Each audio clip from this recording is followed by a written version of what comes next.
Everybody, welcome back tonight to another episode of A History Of Series 3 with the Epic of Gilgamesh this week. We have been lucky enough this week that Santi the Sane has jumped in. He wanted to have a wee go and have a chat with Richard. So, yeah, we're all open here. Everybody's welcome. So, of course, Santi was welcome. Richard, if you want to give a wee introduction to yourself and let everyone know who you are, and then we'll go on to Santi.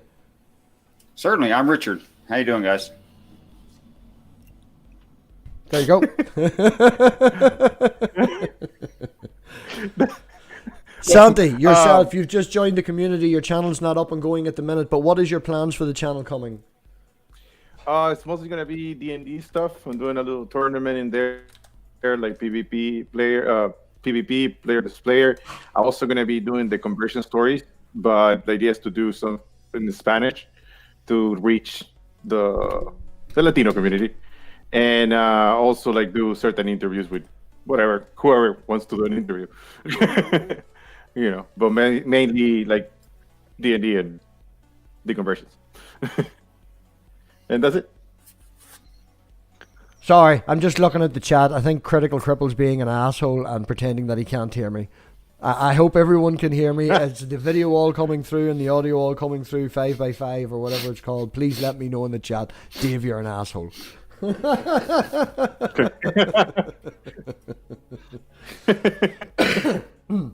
Well, no point hanging about, as we all can usually go with. Richard, your wonderful voice, we will let you read. Santi, I know it's your first time here. If you feel anything you want to address, jump in politely. And other than that, Richard will get to a point where he's finished with his story, and then we usually just scream alien overlords. Right on. It can be semi-politely. It doesn't have to be horribly politely. Just say just a second or throw your hand up or something, we can see you, and we'll stop whatever thoughts you have. I think that between MathPig and you, we cover a lot of what the side chat would want to say about the things I'm asserting about the text. So that's good. It's encouraging. Yes, well, as I said to you in the email, Richard, Santi was looking forward to actually maybe having a conversation, just the two of you, maybe in your channel or his channel, or get into it a wee bit. So the best way to do that is to, break the ice, as they say, and get to know someone. So, right on. Assuming we have the right page, and I wouldn't know. Yeah, I went and checked. The gods were frightened by the flood and retreated, ascending to the heaven of Anu. The gods were cowering like dogs, crouching by the outer wall. Ishtar shrieked like a woman in childbirth. The sweet-voiced mistress of the gods wailed. The olden days have alas turned to clay because... sorry about that. Because I had a little bit of nervousness hit me out of nowhere. Because I said... that does help. Because I said evil things in the assembly of the gods. How could I say evil things in the assembly of the gods, ordering a catastrophe to destroy my people? No sooner have I given birth to my dear people than they fill the sea like so many fish. The gods, those of the Anunnaki, were weeping with her. The gods humbly sat weeping, sobbing with grief. Their lips burning, parched with thirst. 6 days and 7 nights came the wind and flood, the storm flattening the land. When the 7th day arrived, the storm was pounding. The flood was a war, struggling with itself like a woman writhing in labor. The sea calmed, fell still. The whirlwind... Richard, Santi would like to address something. They say that the storm was like a woman in labor. That's what it says? Now, Santi, you said to me earlier you're doing research. Was that watching past episodes? You have been here watching. You were here last week and stuff. You know what we're talking about, yes? Yes. Mm-hmm. Right, go on ahead. Yes, I watched the last one. I watched in Gilgamesh, but I was like the comparison was like to a woman in labor. Yes. Right. So does that is that literal? Move on. Like I'll articulate the question.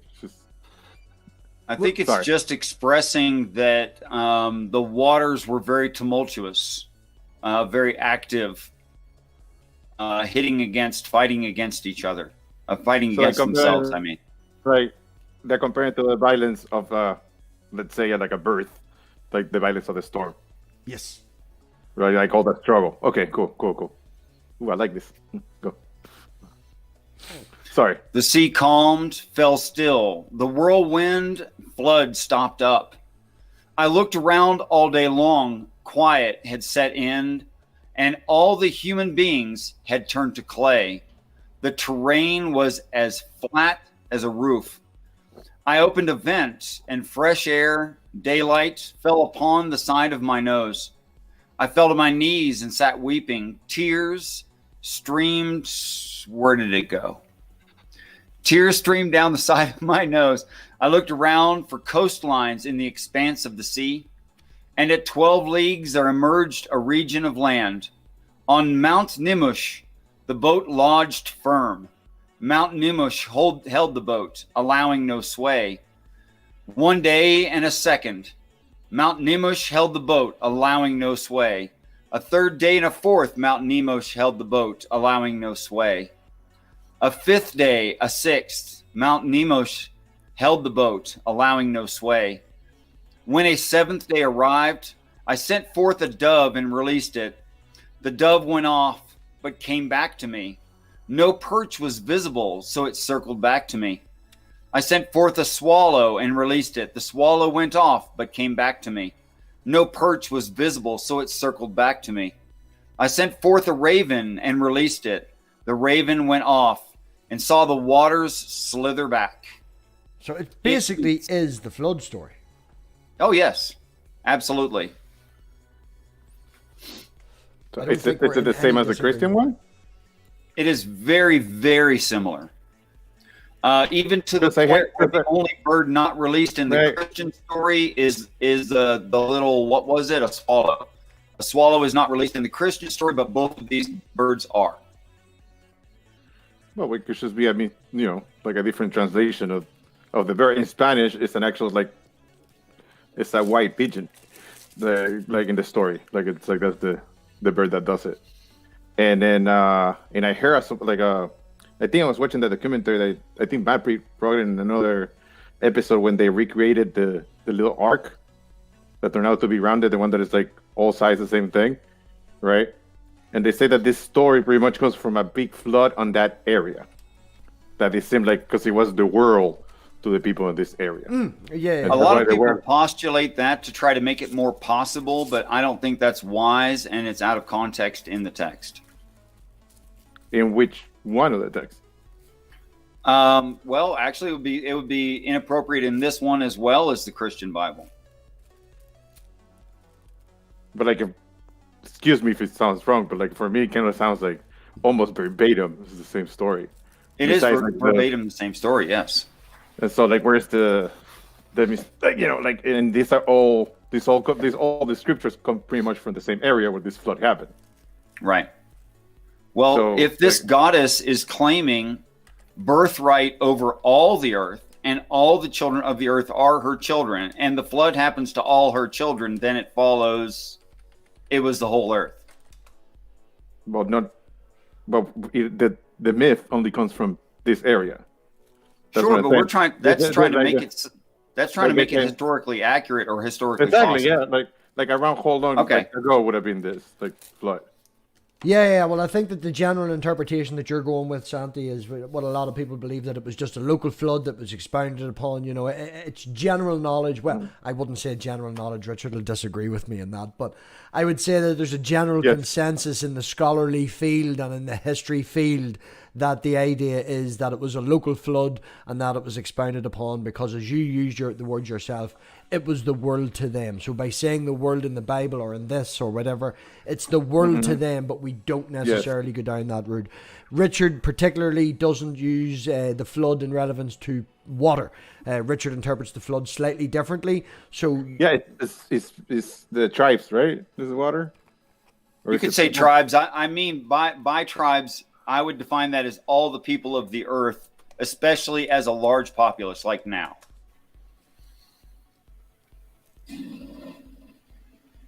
Is it a lot larger than before?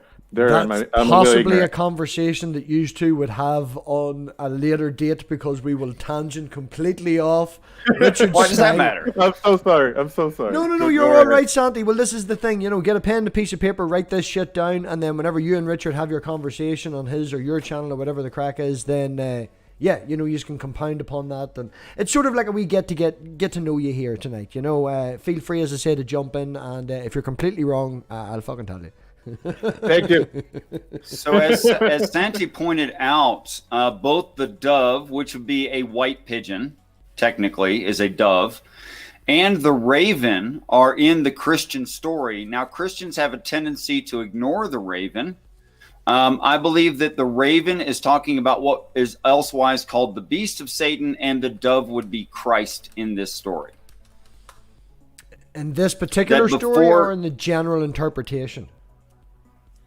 I'm sorry, I spoke over. You're saying that the dove represents Jesus in this. Yes. So I'm asking, in this particular story, or the story overall, that as in, would the dove represent Jesus in this, or the dove represents Jesus in both this and the Christian Bible? Oh, this and the Christian Bible.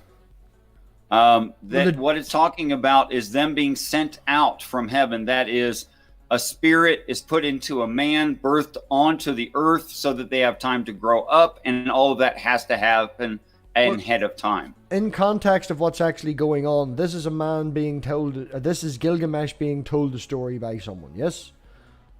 Yes. Right. So Gilgamesh is the old god, or the old Jesus / new Jesus, being told a story about a representation of Jesus.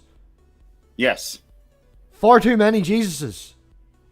Yeah, I know it gets a little bit tiring with the always talking about Jesus thing. No. But what I'm saying is that in the story, Jesus is already being represented by one person, and then as we went along, it's two people, and now there's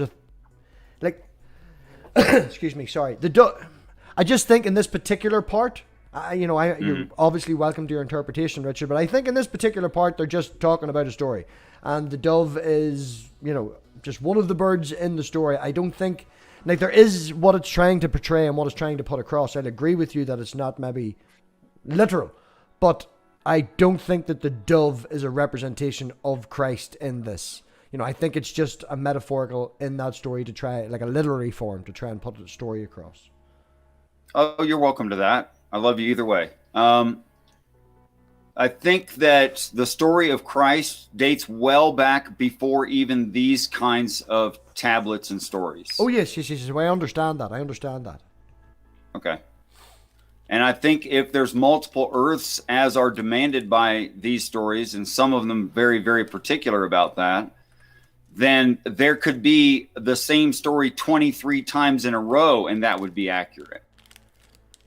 So just 3 or 4 iterations expressing Christ as a lineage is not even very thorough. I'm not disagreeing with you on that the story can be told in lots of different ways and it can mean the same thing. I 100% agree with you on that. That it's possible. What I'm trying to say here is, in this story, right now, as we're talking, there is, on the page, 3 representations of Christ going on at the one story in once. Nobody does, they're not going to...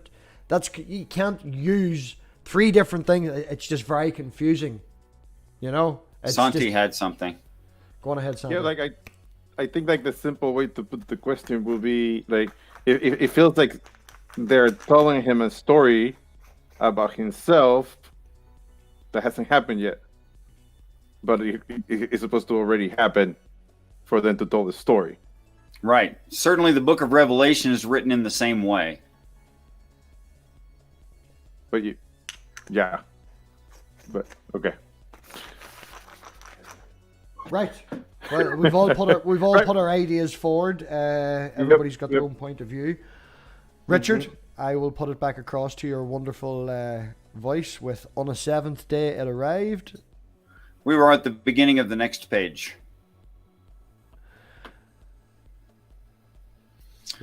It eats, it scratches, it bobs, but does not circle back to me. Then I sent out everything in all directions and sacrificed a sheep.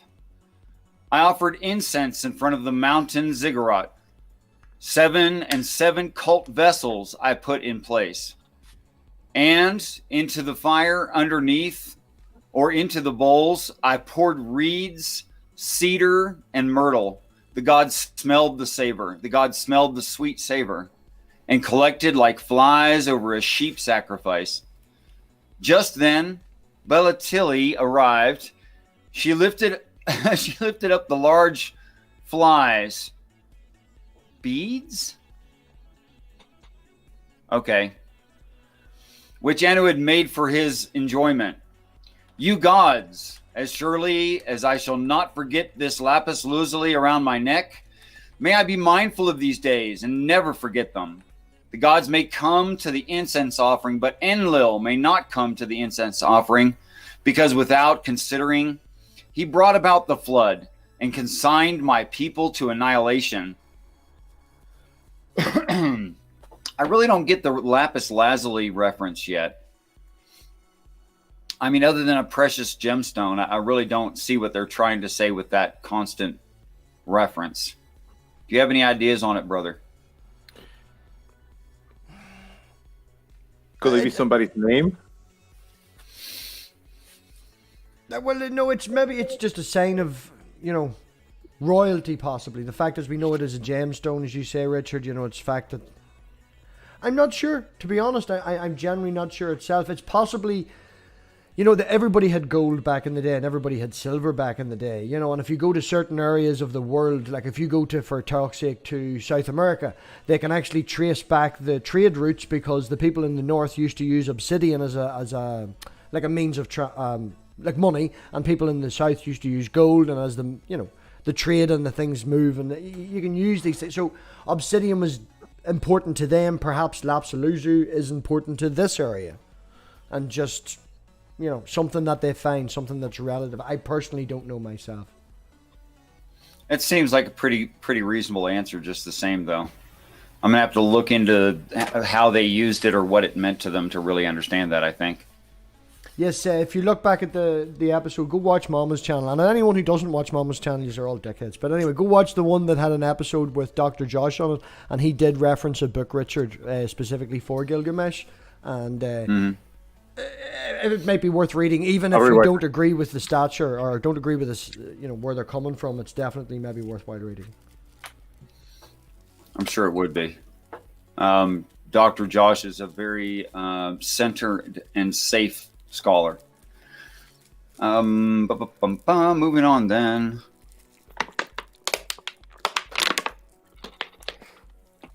See, to me, the flood is of people, and it also brings the death of people. And here we are seeing global warming and GMOs, and we poison the environment everywhere. And I just wonder if that went on long enough. And perhaps if we couldn't correct it, we'd do exactly that. We would kill ourselves off. Well, in this story, in this particular story here, you said that the flood happens and it is the end of us. He's on. Just for talk's sake, we'll call this Universe 7, right? This is our Earth. This is Earth 7, right? And their version of Noah, the Enkidu, their version of Noah, whatever his name is, I can't fucking remember it right now. He's here on this Earth after the flood has happened. So the flood didn't wipe out the Earth. I know you're going to say it happened on a different Earth, but we've also used the reference point that when people come from their other Earth, they go up to heaven. They go to the spaceship. The bad people have ended up in cells, I think from Series 1. And then in Series 2, there was mention of them being tortured and things like that. But they are all up in, sorry to be a dick, but they're all up in the spaceship. They're all up there. They're not going to come back down again. The only person that transcends from the spaceship back down to the Earth again is Jesus, that leaves the God collective, as you have put it. So why is this guy on this Earth? It's making a reference point that it's happened in the past on this Earth. I think you made what I would consider a Christian assumption in your synopsis there. I don't think Christians are reading the text well when they say that Christ physically descends from the clouds and from heaven. I'm not going by Christian view at all. I'm saying directly from you that you say the God collective is a group of and then they have left. And in this story that you have said, Gilgamesh Yeah. has come down and he's then transferring to, and Enkidu and moving across. It's only Jesus is the one that has left the spaceship. That's you that's told me that, not a Christian view. It's not leaving the spaceship with flesh. It's descending as spirit to become a man on the earth. Okay, I still think only that's that the one mistake thing. right there. Yes, What's I that? understand the distinction, but this guy isn't Jesus. This guy is Noah. Right? And Noah is on Earth 7, saying that this happened in the past on Earth 7. He can't be Jesus, because if we have the man in the story being Jesus, and the bird being Jesus, and the man he's telling it to being the new Jesus and the old Jesus, everybody's Jesus. Not the raven. The raven is definitely not He got Jesus. the point. He got the point. The raven is no Jesus. And I think the swallow represents lesser birds or children of Jesus or the flock or people.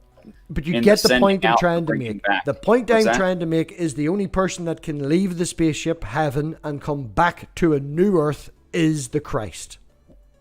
Everybody else that comes from I just can't figure out why you're saying it that way. It's kind of making my brain twitch.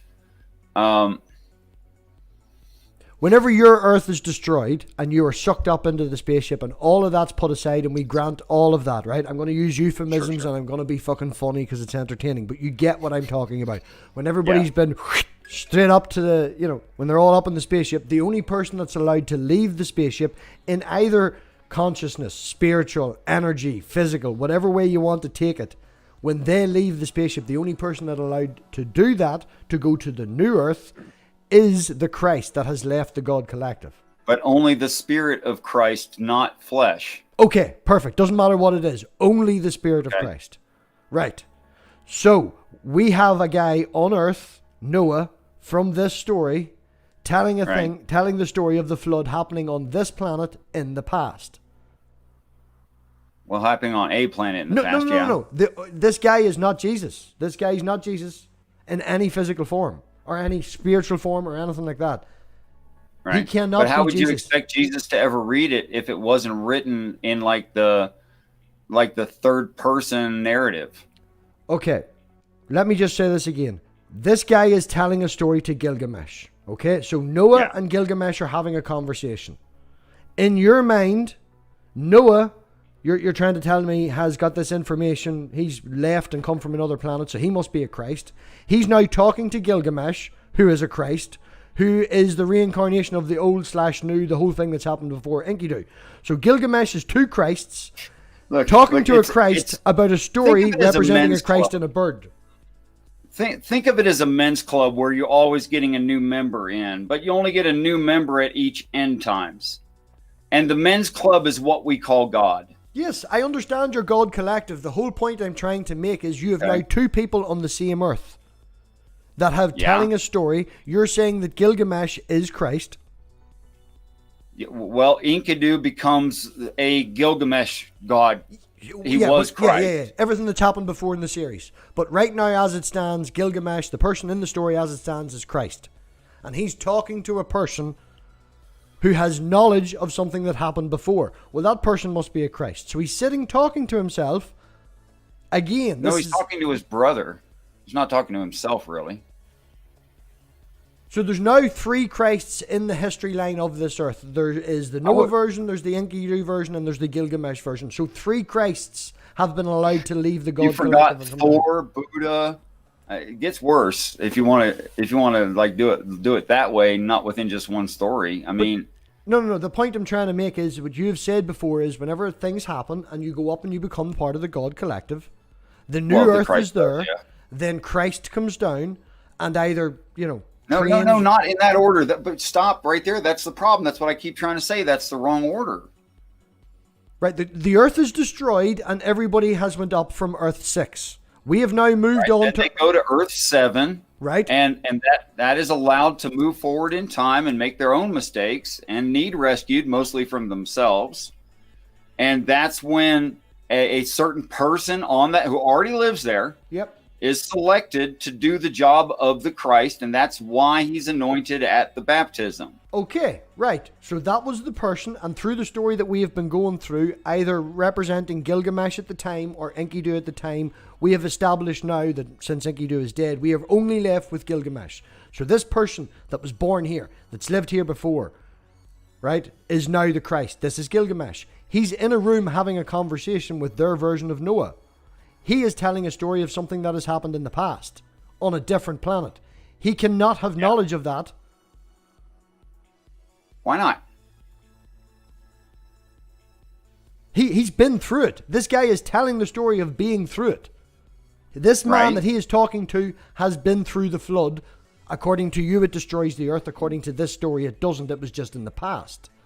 If this guy had survived through it, and as we will read, he does survive. This is why he's immortal. This is why Gilgamesh is looking him out. He has survived it. Right. He is now on Earth 7. He came from Earth 6. If he came from Earth 6 and is now on Earth 7, he's a Christ. Wait. Oh, I think I understand what you're saying. Yes, I'm saying that you have one Christ who is actually two Christs talking to a man who's Christ about a bird who's Christ. Okay, Una Pishtim. That's the guy. There you go. The boat guy. Right. Would he be another recollection of Christ within the same story, or is he just a storyteller? I think is the question there. Is that right? No, the question sorry, Santi, I've been talking for a while. Just let me say this one last time and then I'll put it across. Maybe you can explain it better. Sometimes it needs someone to come in and point things out. But the point I'm trying to say is you have Gilgamesh and Enkidu, who are both Christs. Now you're saying Gilgamesh is that Christ. So you've had two, we're now in one, and then you're talking to a Putnapishtim, who has got this knowledge from another planet. So in my interpretation, if he can be on 6 and now on 7, he must be a Christ. So you've got two Christs talking to another Christ, and in the story he's using a representation of a bird, and you're saying that's Christ as well. So we've two Christs talking to another Christ who's telling a story about a Christ. Well, I think he's teaching the new Christ is what this is all about. Hold on. Gilgamesh was teaching Enkidu and then became the new Christ, and now there's another guy teaching another person. So this is now going to become three Christs in one? Well, I think this would be the new Bible to the new earth is where this just started off. And when it recalls the story again, it's like writing another Bible for another earth. I understand that. Okay. But then there's so many. Like, if you leave 6 and get to 7, you're a Christ. Okay? Plus the one that's grown up on 7 that becomes 7's Christ. So you've got the old and the new. Right. We've been through this before. We used the analogy of the manager training up an assistant manager and then sacking the assistant manager. Right? But you did. I didn't. That was my analogy, right? So we've got this guy who's training. And now he's moved on in the story.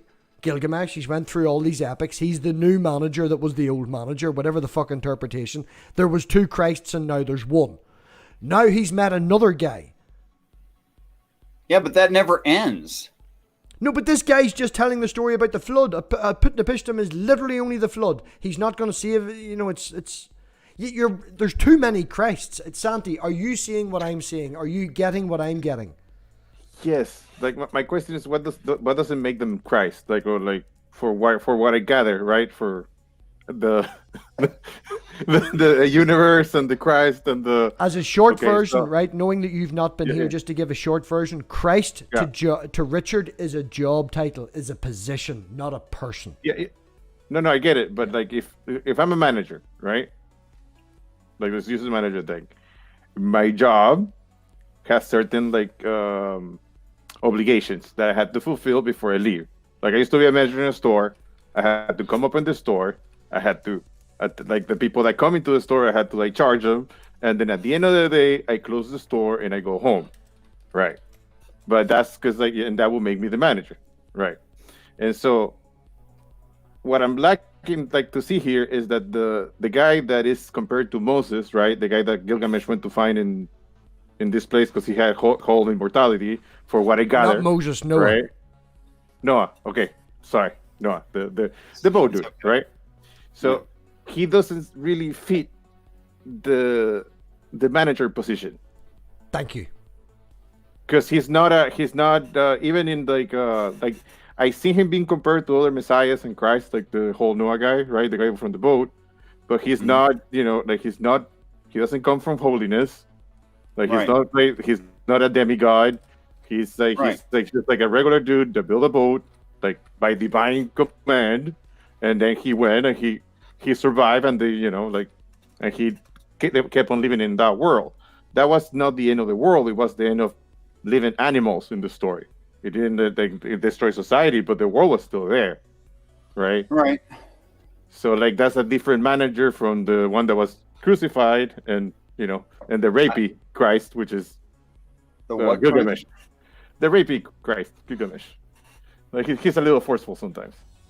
Oh, okay. Yeah, Gilgamesh. Like he's not exactly all love and peace like the other managers per se.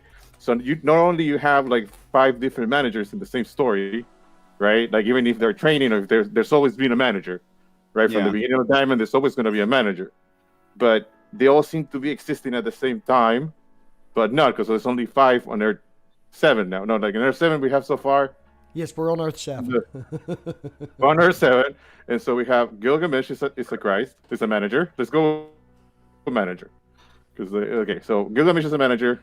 His best friend is a manager, right? The guy that died, he was a Christ too. Yep. Enkidu was okay, and so now the Noah version, Ishmu, whatever.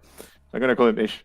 So Ish is Noah, right? So that's 3 Christ in the same story.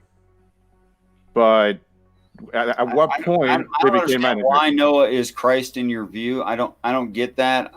Because he has information and survived the flood. And according to you, the flood is the end of the earth. And if you survive the end of the earth... Noah sends out the raven and the dove. Noah is not the raven or the dove.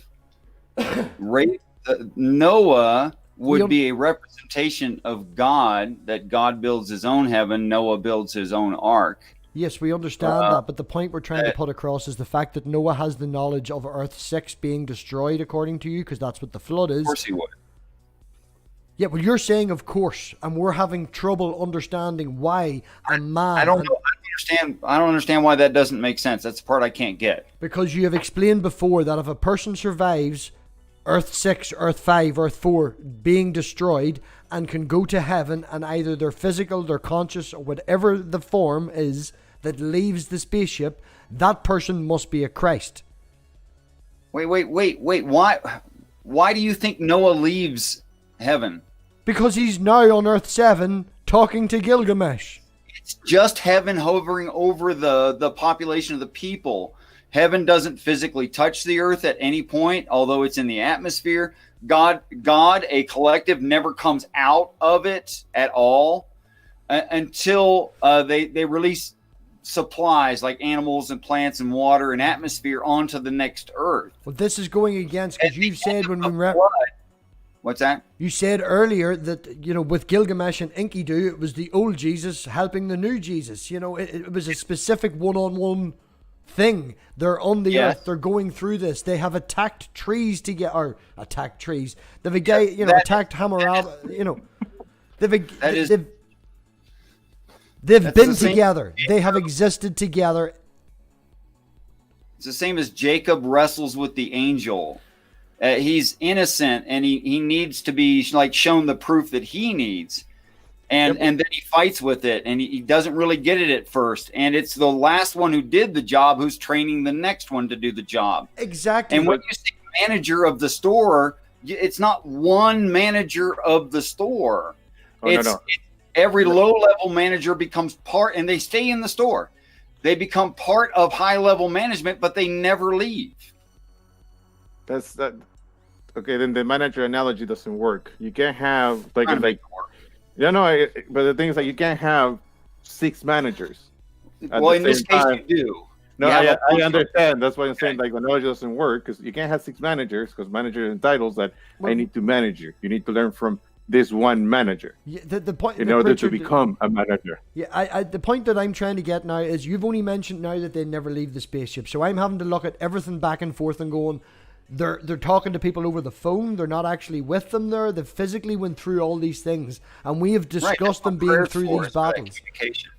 We have discussed it. So the Christ on earth is actually going through this battle by himself with a headset on, talking to God in the spaceship. That's close. That's good. Yeah, right. That works. Yep. Never mentioned that before. We have been talking. I'm sorry, it hasn't come up. They've physically been attacking things, and you didn't think it was poignant to say that one of them wasn't there. One of them's a headset talking to them. Well, I also don't think that Jacob physically wrestled with the angel of God either. But we're not talking about that, and I have no knowledge in that, and we're not going through that. And I don't know I know the story, but we're not talking about that. What I'm saying is these battles and fights are not physical fights.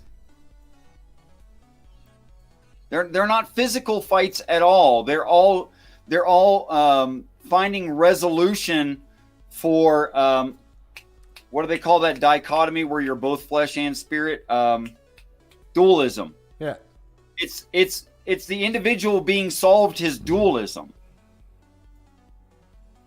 So on the Earth 7 right now, there is a person, Christ. I believe so. He's somewhere here. Okay, but in the story, we're talking about in the story we're on Earth 7. And which one of these Christs is the one physically on the Earth? Is it Enkidu? Is it Gilgamesh? The lowest level one. Pardon? The one of the lowest level. The one that has to be schooled. Can you just pick out a name? I'm asking you, out of the three that I'm naming. Well, at the beginning of this, it was Enkidu. And then it changed to Gilgamesh. No, Gilgamesh was the last Enkidu. Yes, we've been through that. I'm asking you directly now, in the story that we are reading, there is bound to be, this is happening on a Earth. May it be 6, may it be 5, maybe it be fucking 52. It is happening on an Earth, this story. Are we in agreement? No, I think it's recalling the whole story again, actually. Recalling the whole story that happened on what? On an Earth. On some other Earth. Right. So it's recalling a story that happened on another Earth, telling someone on a Earth. It's not necessarily telling anyone right now. It's literally telling a story. It's telling a story. There is... Yes, but it's a boatman talking to Gilgamesh. Right. So can you just pick someone out of this list that I'm giving you? Putnapishtim, whatever his name is, Enkidu, or Christ. On the Earth that is represented in the story, which one of them is the physical person who was born here and grew up here in the story right now? Enkidu's obviously dead, so that leaves Gilgamesh or a Putnapishtim. No, it doesn't have to be talking to a physical person on the Earth. It doesn't have to be.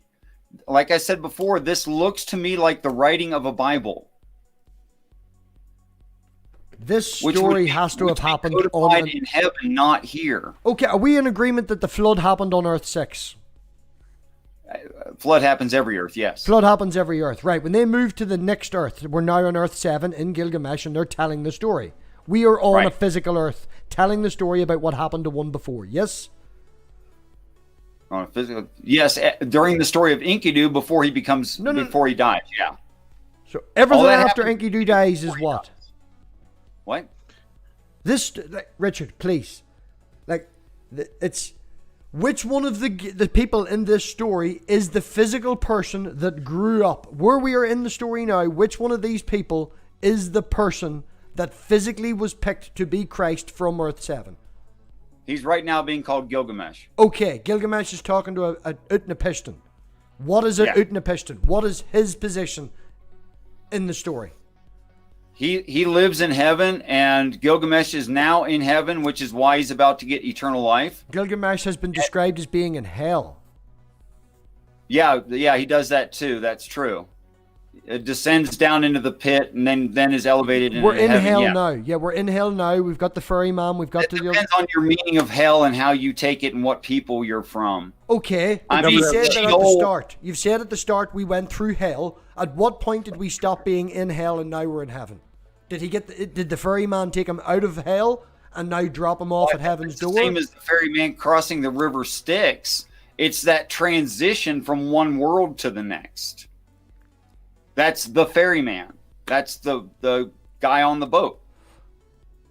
Okay, when big things like that, like if we're reading the story and we're in hell, and in your interpretation, the ferryman takes him from hell and takes him to heaven.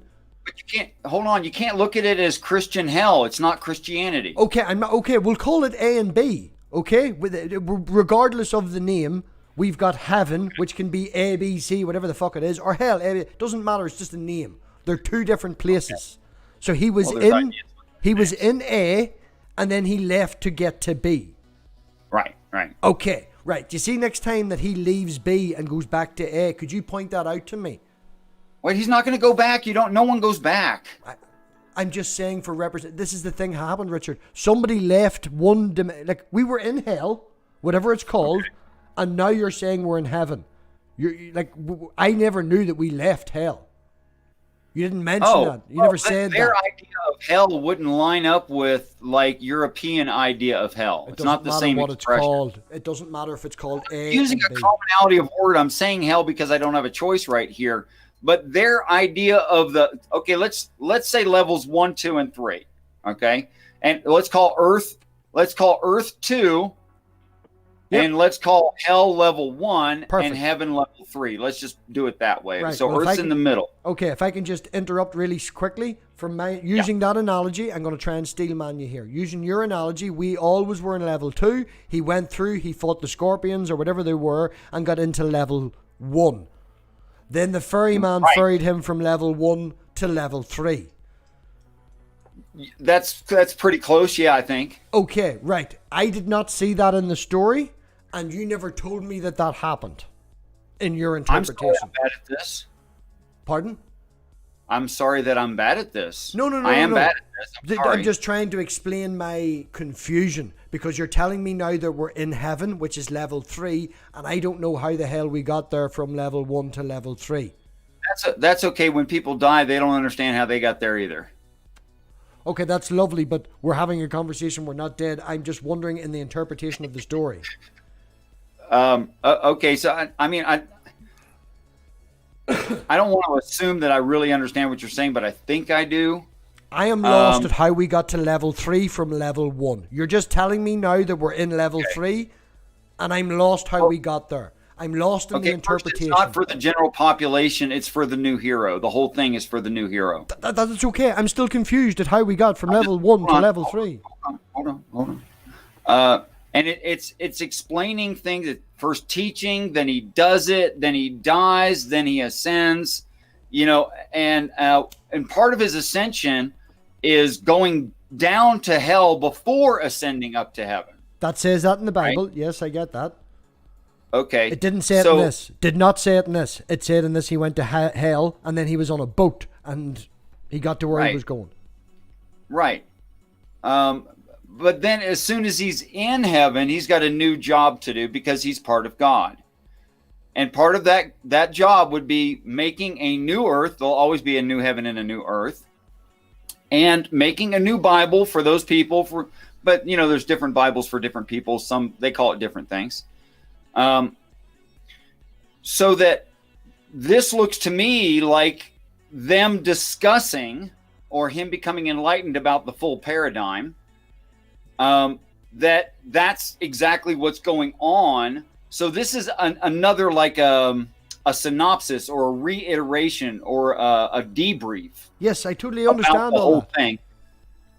Yeah, I've got that. Yeah. He's been moved to heaven. He's talking to another Christ or whoever it was that's telling him what happened before, so that this one can then write his version of the Bible to propagate the story onto the new earth. Totally get all that. But altogether, the whole thing is on this earth right now, which means it's to be read by the Christ who lives here now, so that he can understand all that stuff. Grand, 100%. Fine, totally get that, right? I'm just going to say one thing and then I'm going to hand it over to Santi. Totally understand where you're getting from. He's now raised heaven. He went on the boat or whatever it was. He got to heaven. He's now being taught what has happened before so he can write his own interpretation of the story for the new earth. Totally understand all that. Which he reads from the earth. Boom, 100%. Granting you all of that, right? In the Bible, as you have referenced less than 5 minutes ago, Jesus goes to hell before he goes to heaven. says that in the Right, Christian Bible. Didn't say that in this story. You're interpreting that. Didn't say that. It said he got onto it said he went to hell and he traveled across a lake to get into a deeper level, to go to somewhere, to talk to this person. It didn't say he changed and went to heaven. That's your interpretation of that. That's fine. So in this structure, opposed to like the Christian structure, like Earth would be position 1, hell position 2, and heaven position 3. That's the way this is structured. Okay, fine. Whatever way it's structured, the story didn't say that he left one level. There was a big giant thing when he left Earth. How's everything all okay all of a sudden? No, he did. It was a massive thing when he left the Earth realm to go to Hell realm. He had to fight the scorpions. He had to do this, that, and the other. He had to do all these bad, these lions things in the wilderness and craziness. Yeah, to get to hell. But to get to heaven from hell, all you need to do is get on a boat. Yeah, just a boop. It just happens. And it was never mentioned.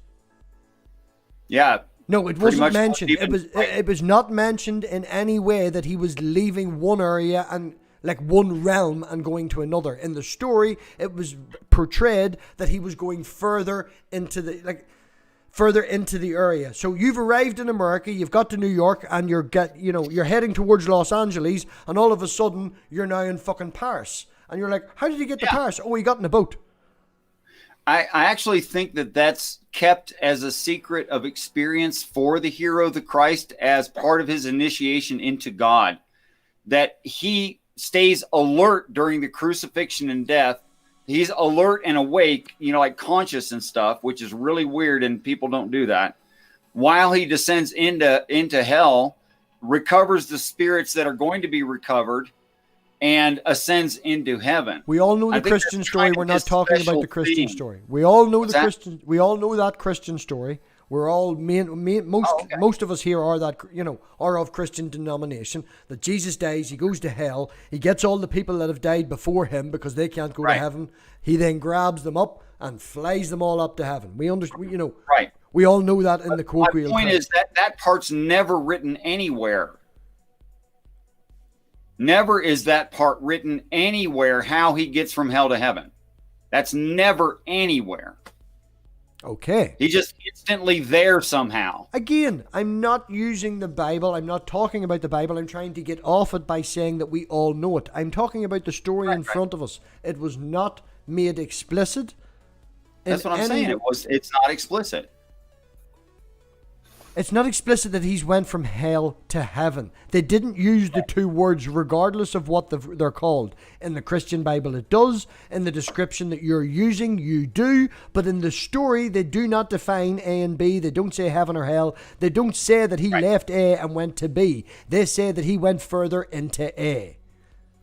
Well, I would have to look into it some, that these people...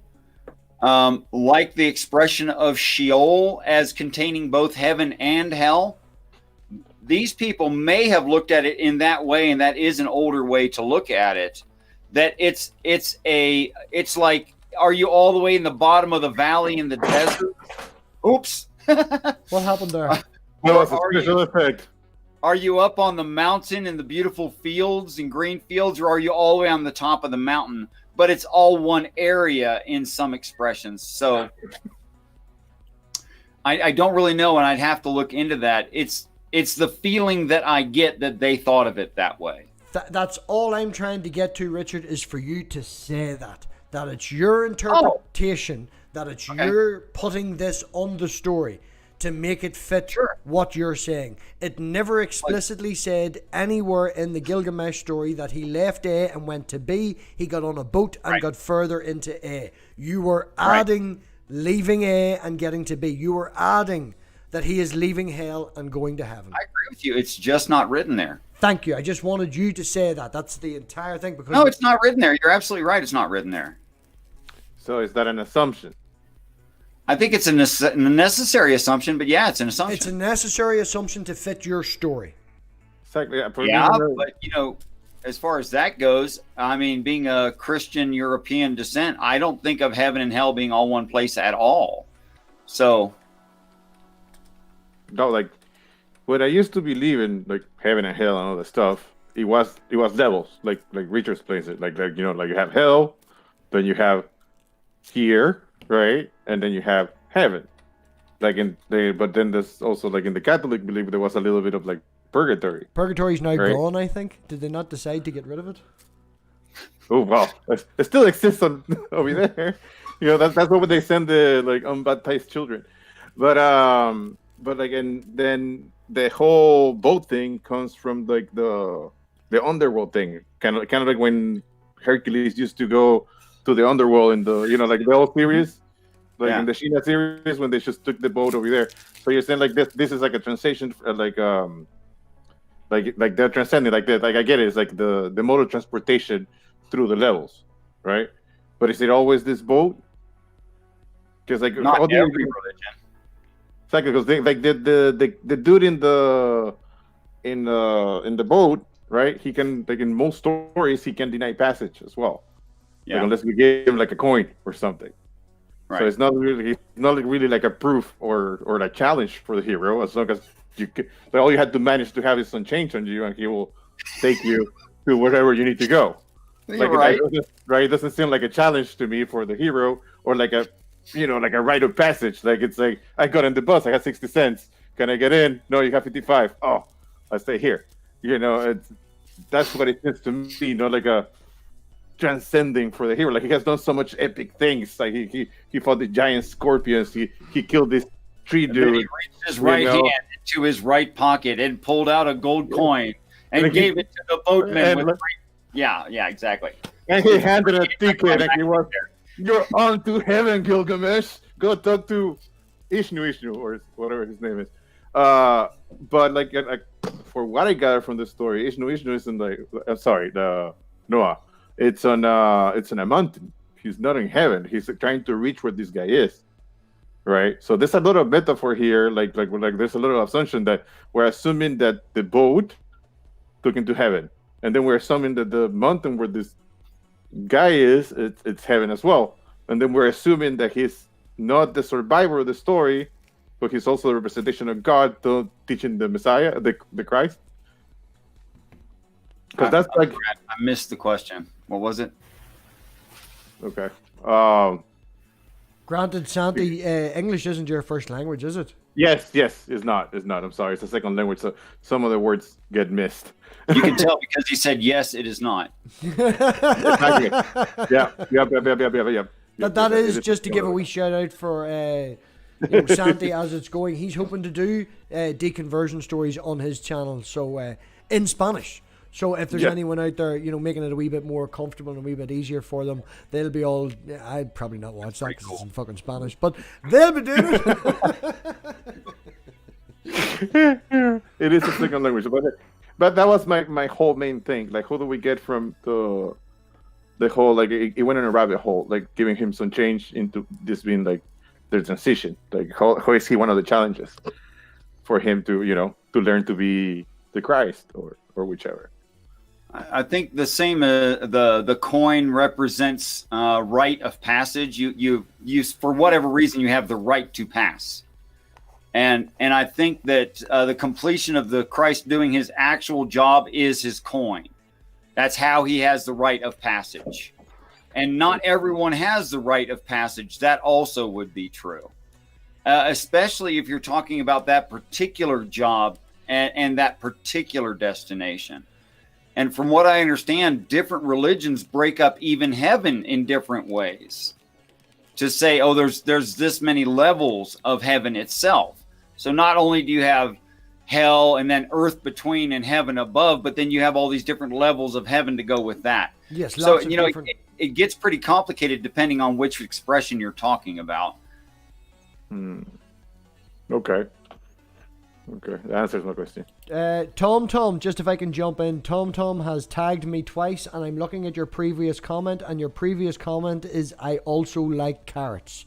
So if you could retype the one that the question is, and I can have a look. While we're speaking to side chat, I would actually speak to Korag, Nightwolf, although I'm probably saying that poorly.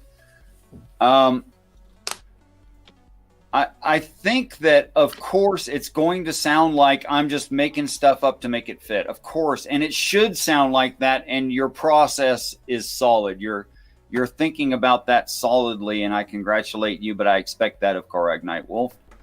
A lot of love that for Korag. Doesn't make it wrong. That doesn't make it wrong that it looks to you like I'm just squeezing stuff in everywhere I can. Okay. And ultimately, the reason I'm personally convinced that I've adopted the correct view of these texts is because of that consistency, which actually sometimes makes novel predictions from within the religious story, which I've seen happen. I have a friend, I'm not going to mention his name right now, who has read to me stories I've never heard, and I was able to tell him the end of the story in the same language he was using. In the same kinds of words. So you spoke a different language without any training? No, I said the same. I used the same kinds of words. Like in that story, the word gum tree replaces Christ. Yes, but you said it to him in his language. The single man replaces the beast of Satan. What's that? You said it to him in his language. No, we were both speaking English. I said, and the story is going to end with this, and this in those characters. They're going to do this, and this. Mama has just sent me a message that she did type in the chat, which was relevant at the time, but the lapsu latsu that you were mentioning, Richard, earlier. Yeah, that'd be great. It was used to make the tablets, which is why they wear it around their neck, because it's a connection to the continuation of the story. Oh, thanks, Mama. That was cool. Awesome. So it's like knowing that there's a book and carrying it's like a wearing a book. religious symbol then. Well, maybe not so. The reference I was going to say was if anyone ever seen the movie Enemy Mine, it is something similar to what. You know what I'm talking about, Richard. He carried the little book around his neck. Now, in that particular story, the book was religious, not the actual carrying it around his neck being religious, but the words in the book was religious. So I think that the lapsu latsu may not be. Well, it could be actually a religious interpretation, but it's the material, it's the thing, it's a representation of the religion without being religious, if you know what I mean. From Enemy Mine, the book is the religious thing. Carrying a thing around your neck isn't religious. They don't care about it being carried around their neck and being shared and shown, but they carry it there so it's always with them. The book is religious. It's not the carrying it around their neck that is religious, like would be with Catholics and stuff. You know, carrying the cross around your neck, that's a representation of, you know, your religion. But like, for talk's sake, you can carry your wedding ring on a necklace because you work in a garage and you can't lose your finger. It doesn't mean that the wedding ring being carried around your neck is religious. It means that the wedding ring is important to you. I get it. I get it. Yeah, I can see that. That makes sense. Right. Well, I went off on all of that because Manda literally sent me one sentence. But from that one sentence, you get a Robbie rant.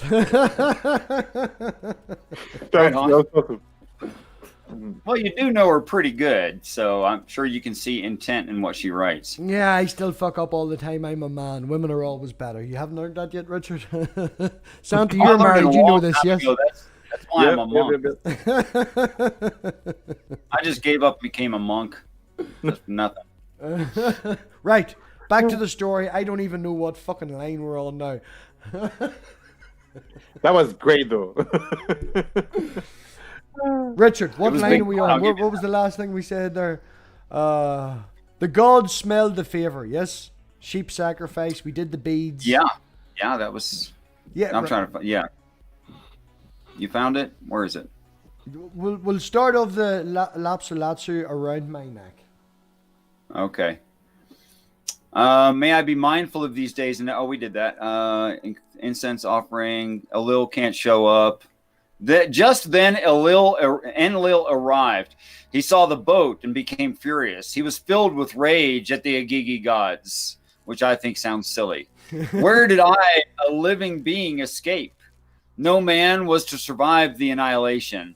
Ninurtu spoke to valiant Enlil, saying, who else?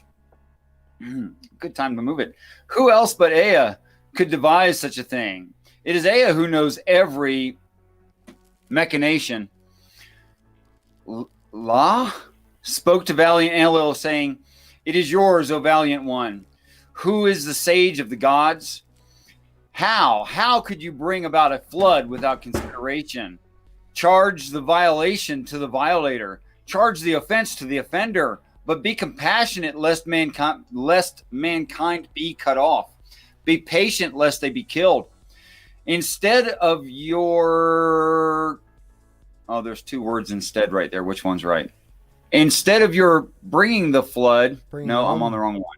We're here. Instead of your bringing on the flood, would that a lion had appeared to diminish the people? Exclamation mark. See me here? That's weird. Instead of your bringing on the flood, would that a lion had appeared to diminish the people? Instead of your bringing on the flood, would that a wolf had appeared to diminish the people? Instead of your bringing on the flood, would that famine had occurred to slay the land? Instead of your bringing on the flood, would that pest... This is exactly the same stuff in the same order. With different, I mean, except for the wolf replaced by beast in the words beast of Satan. Other than that, this is the same thing in the same order. Well, what I'm saying here is, instead of bringing the flood, this is the person talking to the god saying, you had loads of choices. Because I think from the interpretation that we got... That's an obvious reading of it, yeah. Yeah, I'm not exactly remembering the exact words, but, the usual colloquial version is, they made too much noise. Man was too noisy, too awful. Yeah, so... Any excuse to get us off the planet, actually. Yeah, instead of bringing on the flood and destroying everybody, why didn't you bring, a wolf and diminish the people that way? Lion, a wolf, famine, and pestilence. Yeah, but the word what I'm trying to get to, Richard, is the word diminish. All right? Yeah. The flood destroys. Other different ways would have diminished. So instead of destroying the evil people, I diminish the people, get rid of just the people who are annoying you. You brought the flood and wiped out everybody. I think you're right. The word diminish here, I think, is appropriate also to other texts that I read, that it's a process of ascension into heaven. For instance, the first and second resurrection. Although a lot of people assume it's a millisecond in time, it doesn't read that way consistently, but is a 7-year process of bringing people off the earth. So yeah, diminish totally makes sense to me. So now to me, this is reading the second half of End Times. Yeah, but you're adding that to your story as in the second half of End Times. It literally says here, instead of bringing the flood. So instead of wiping out everybody, you could have just got rid of the bad people. Yeah, but then we'd be staying on the earth forever, and that doesn't make sense. In your interpretation. But in a normal interpretation of people reading it, they're like, why did you kill everybody? You could have just killed the bad people. It's a portrayal of who the God is. It's a portrayal. Oh, that's interesting. This is a typical atheistic argument. If I may, what I get from that little sentence, right? Even though you guys say it repeats yourself, I don't remember the last one, but it's pretty much like for my layman, like I don't have that much knowledge on this. We're all laymen here. Yeah. I don't have a layman. Sorry. But what I see here is like this dude, right? Like the flood. It's very universal. It will like just wipe out everything, right? And his guy is being like, you could have used all these things that could have targeted specifically the bad people. Like that's the interpretation that I get. Like it's straight out, like a dude yelling at this guy after like a storm and being like, you could have destroyed any other car. Why my car? You get it? Right. Like that's what I get from that. Oh, absolutely. Yeah. I think that's very scholarly. I'm just trying to put across the point that this person is saying to the God that wiped out everybody, you didn't have to wipe out everybody. You could have just wiped out the bad people. The only reason that Putnapishtim survives is because a different God give him the boat and give him the knowledge and give him the foreknowledge. A different God in this story, not the same one in Christian terms, but it was a different God that allowed the human race to survive. And this person is like, why did you do that? You could have just killed the bad people.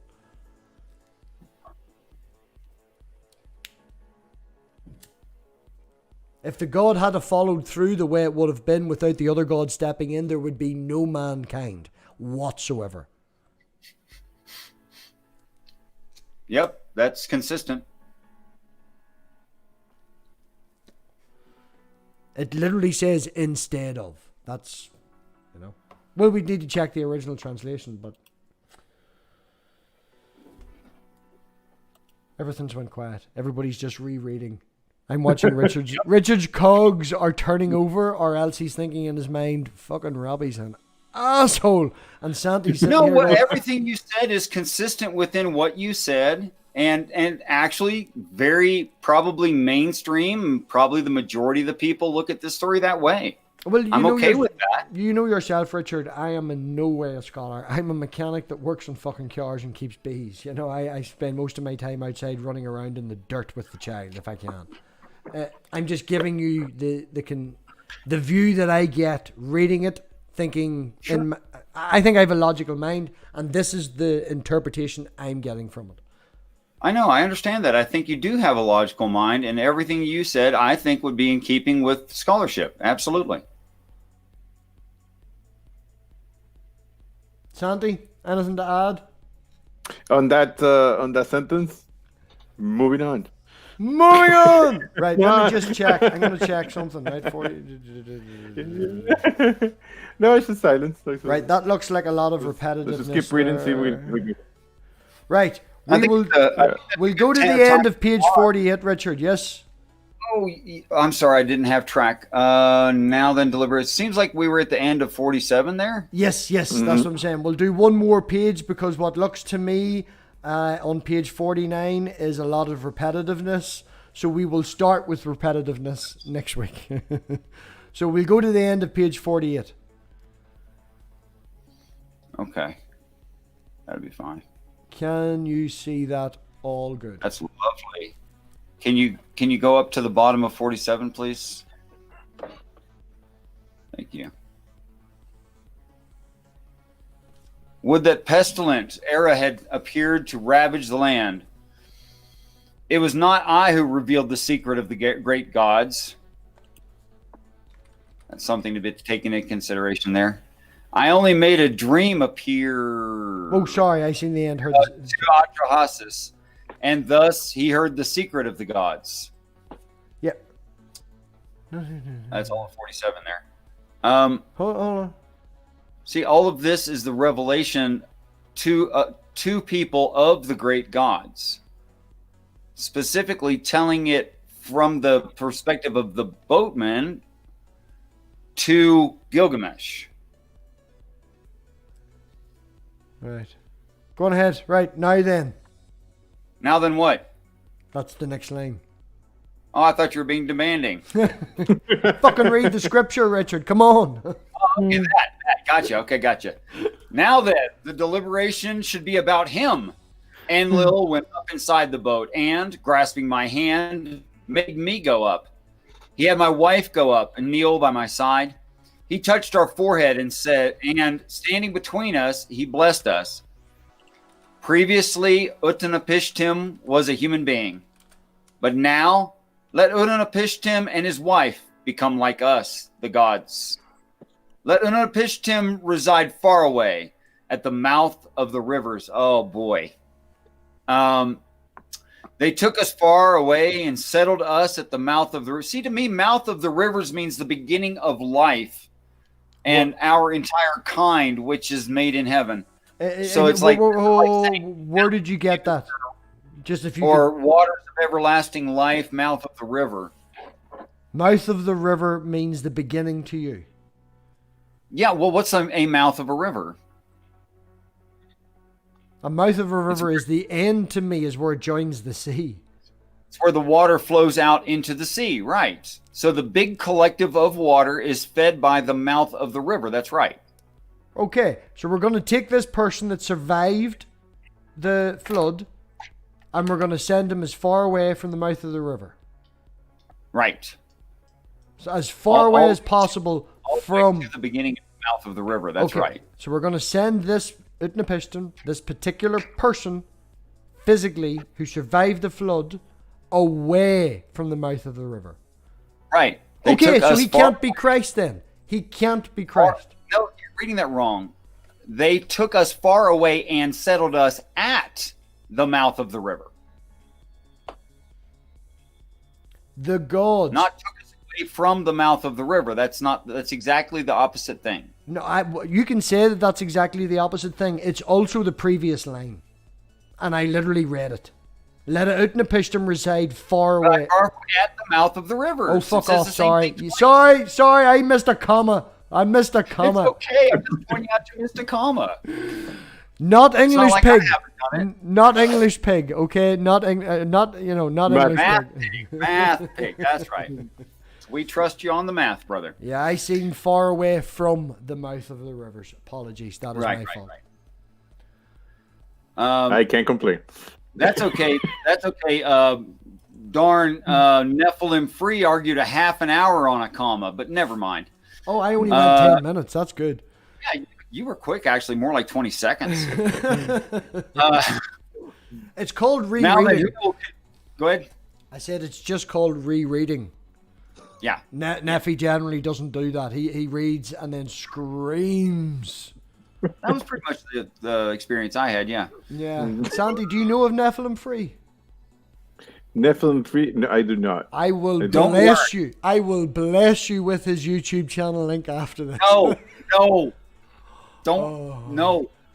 I will go over there. Richard, is the conversation you had with him on your channel as well as on his channel? I showed up on his channel. No, but what I mean is, do you have a copy of that? Yeah, that's on my channel, but it's blocked or copyright striked, even though it was just me and him talking. So it's not available for someone to watch. So we're going to have to watch it on Neffy's channel. You would have to go to Neffy's channel to watch it, yeah. Well, I would definitely recommend that, not to support Nephilim Free in any way, but the conversation that Richard had with Nephilim Free is just pure entertainment. It's Don't worry, I'll go over, I'll watch it, and I'll downvote it for you, Richard. Right. All right, awesome. Moving on. Moving on. Fair enough. Actually, I think the algorithm doesn't care which way you vote, actually. But anyway.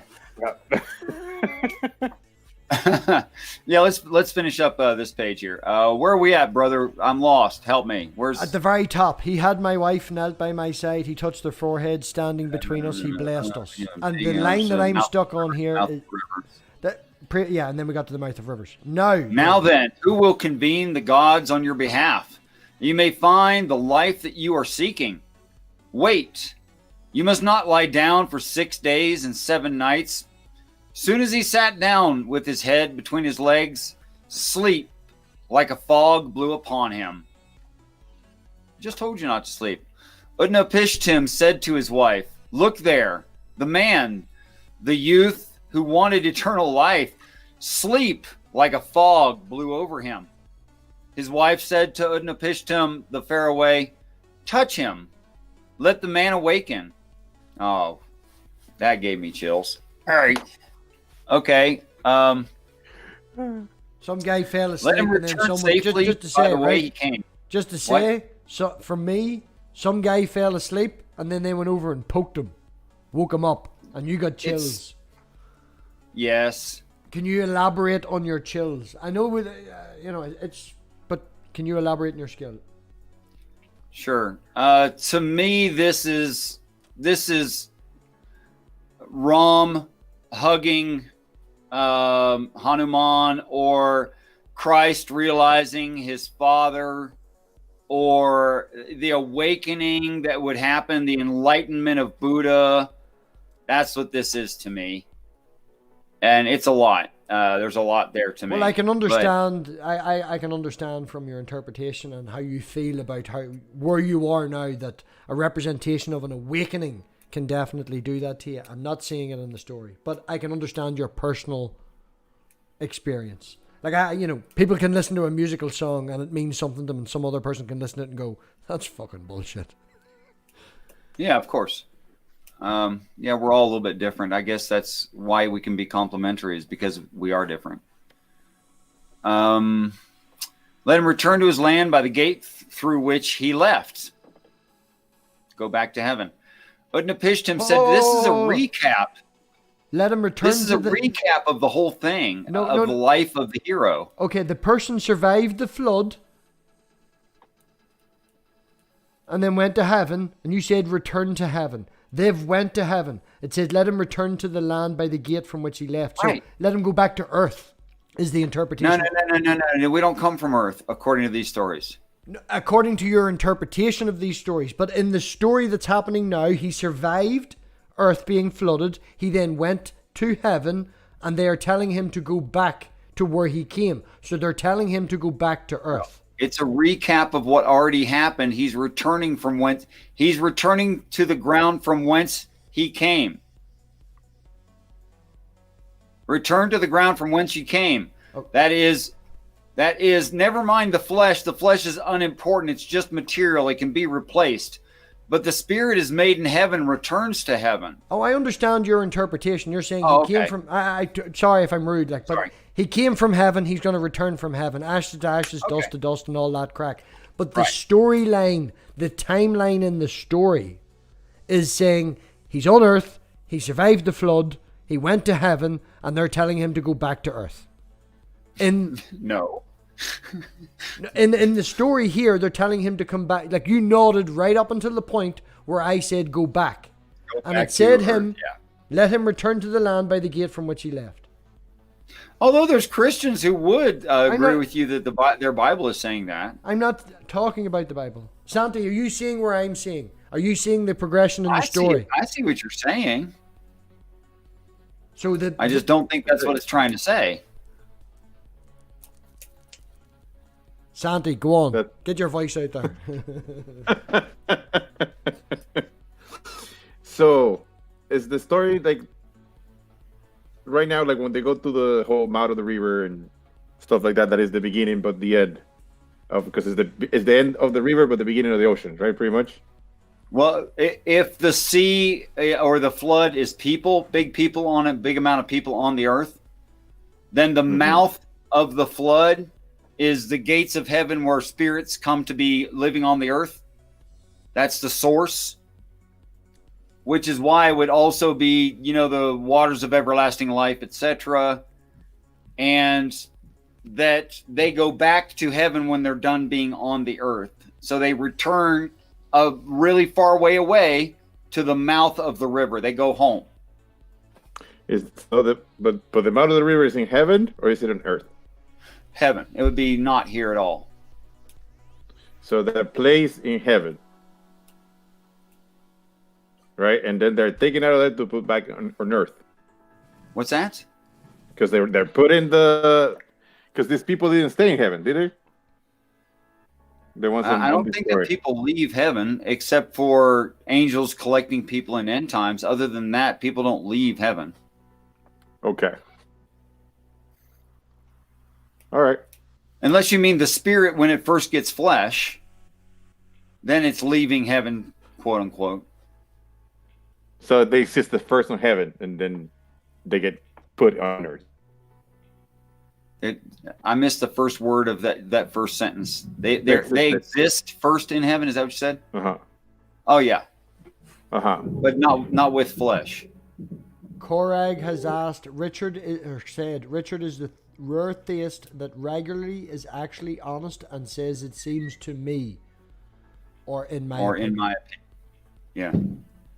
No, you can see your honesty. Like you can. When we talk to you, you can see that you're fully honest with you.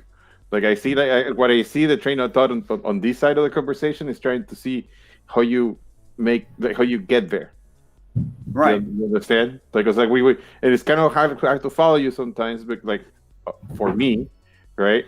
Because of the beginning, right? When you I'm still struggling to understand the mouth of the river. Don't feel bad. I am too. Yeah. I'm still struggling. Yes, but you have an interpretation of it. You understand? It's just like a very solid interpretation. Like the interpretation I've adopted,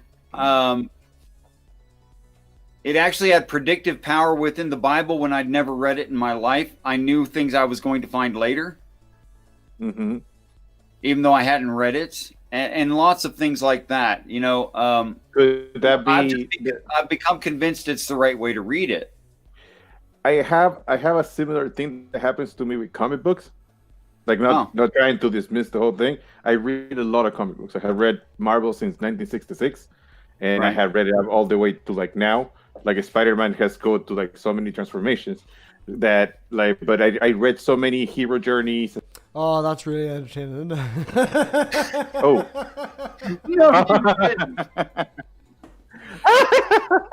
Oh, sorry. No, go on ahead. I get to finish the story. No, but you're talking about getting a feel for it, and because of your feelings about it, you can accurately predict things that will happen, which maybe the writer hasn't even written it yet. Yeah, there's interpretations. You can get like it's just like guessing the ending to something. Yeah, you understand, and then like and then you'll be like in a Spider-Man story. I can guess the ending like every other time, and these are the scriptures, right? So they do kind of like follow a pattern. That's what I was going with it. Making a personal reference point to that, the reason that I called us Universe Earth and is because of Dragon Ball Z, that we are Universe 7 in the multiverse. And a particular person on YouTube, making a reference point to what Santi just said, actually called something out that could possibly happen. Now, don't get me wrong, he said 2 or 3 different things as a possible ending. One of them was quite out there, and that particular ending definitely looks like it's going to fucking happen now. And this guy's been following them and does a channel about them. You know, it's his life. So as Santi says, once you follow something that much and you get to see the patterns, you can possibly predict where it's going to go. Yeah, that's exactly what I was going with it. Like, because you have. Wouldn't that mean you have some understanding of the mind of the writer? No, because they're all by different writers. They're just writing about the same thing. Exactly. Like they, you know, like I can go with it. Gonna go with the story because I know every detail of the story of Spider-Man, and then like you can't really make him fly unless you explain it. Like if he runs into something like if you run into a story where there's like superpowers, like a drug that gives you superpowers, because the Spider-Man is gonna get superpowers for this one issue. Like and it's like 9 out of 10 is gonna happen or some sort of mutation, but you can go to where that goes, where the writer like it's like where how the story develops, the style, the scenarios and stuff like that changes from the point of view. Is now the new Spider-Man, right? He's like he's completely different from the original, yet very similar. Like tragic origin story. Tragic life, pretty much, and but like he's like, he's a Spider-Man, but he's a completely different person. But the stories always go the same way because they have this one formula. You get it? Like it's not getting on the mind of the writer per se; it's more getting on the rhythm of the story. That's good for me. Like no. Again, making a reference point back to Dragon Ball Z, they took a 14-year break and brought back different writers that were put in the universe of that, and knowing what previous work the writers had done and how their style is, even though they weren't there at the start, you could make predictions on what they would do in that universe, if you understand what I mean. Yes. Right, we'll fly through this end wee bit here. Go on, Richard, where are we at? Utnapishtim said to his wife, mankind is deceptive. Oh. There we go. And will deceive you. Come, bake loaves for him, and keep setting them by his head, and draw on the wall each day that he lay down. She baked his loaves and placed them by his head, and marked the wall the day that he lay down. The first loaf was desiccated, the second stale, the third moist, the fourth turned white. The fifth sprouted gray mold, the sixth is still fresh. The seventh, suddenly he touched him, and the man awoke. Gilgamesh said to Utnapishtim, the very moment sleep was pouring over me, you touched me and alerted me. Utnapishtim spoke to Gilgamesh, saying, look over here, Gilgamesh, count your loaves. You should be aware of what is marked on the wall. Your first loaf is desiccated, the second stale, the third moist, your fourth turned white. Why is the same one missing twice? The fifth sprouted gray mold, and the sixth is still fresh. And saying that the reason it could be missing twice is because it's a definitive line. It's got a distance from left to right or right to left, whatever they read. And if a corner broke off, you would. Yeah. I think you're right that they don't write left to right like we do. But Well, left to right, right to left, whatever it is. If you break a chunk off the end of it, you're going to lose the last sentence of every, the last few words of every sentence. And, like, they're definitive lines. the fifth sprouted gray mold, the sixth is still fresh, the seventh suddenly touched him, and the man awoke. And Gilgamesh said to Utnapishtim, page 48. We will never know what Utnapishtim was Dun, told dun, by dun. Not to next week. We will wait to next week. We will highlight this. Do you know we got through 3 pages? In close to 2 hours, we get through 2 pages. That's pretty good. 3 pages, sorry. 3 pages. It's not a speed reading contest. I mean, I go to Bible studies, or I have gone to Bible studies. I quit doing it. And the people are like trying to read the whole Bible in 1 year, and they're just like, never talk about it, don't think about it, just read it fast as you can. I think that definitely applies to the begats. Read the begats if you're going to fucking be particular. Not that we are here. To you, bro. Well, in saying that, series 2, we just highlighted giant chunks of fucking the show that we did not read. It's right there. A whole list of begats. Don't make me read it. So, thanks very much. Hey, Math, have I ever read begats to you? Sandy, thanks very much for coming tonight. Thank you for having me. No, this was a lot of fun. It's definitely good to get another point of view, and I think we can bounce back and forth. And I think as well, when I try and put something across to Richard, sometimes he doesn't. Without trying to seem rude, he doesn't get the point that I'm trying to say. But I just happen to be one. Pardon, Richard? I said not that it's a bad thing to be a retarded person. I just happen to be one. No. You know, that's just No. Everybody has their feelings. Look at me with English, Yes. I'm sorry. I mean, I didn't mean him. I mean me. Like I didn't say yes as in you're failing with English. That's no. Clearly, I cannot spell. Man, whenever I was setting up Discord servers before helping people with OBS, I misspelt theist and atheist. I switched the I and the E round, and I must have made about 15 Discord servers and never bothered changing the original spelling from the clone. And all of a sudden, somebody, not English pig. That's just what is an I can't even say it.